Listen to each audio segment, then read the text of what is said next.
So once the Constitution was negotiated, it still had to be ratified, which meant that a certain number of states still had to sign off on it for it to become the governing document of the United States. Now, if you'll recall, the Articles of Confederation required 13 out of 13 states, unanimous vote, in order to even amend them. So how do you just start from scratch without 13 out of 13?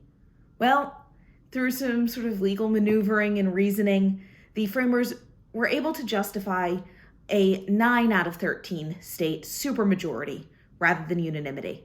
So with that in mind, it meant that there was still a pretty high barrier, right? 9 out of 13 states is still a pretty big ask, but it was a lot easier than 13 out of 13.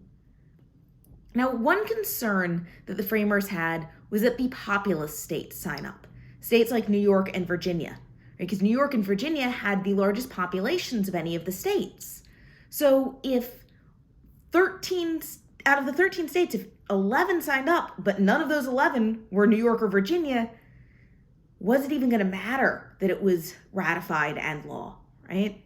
Was it going to matter if the largest states weren't on board? So it became really important to get those two states on board. And Alexander Hamilton, a New Yorker, decided that one way to do this, to get New York on board, would be to publish a series of essays that would argue for the Constitution. That series, ultimately written by Hamilton, Madison, and John Jay, became known as the Federalist Papers.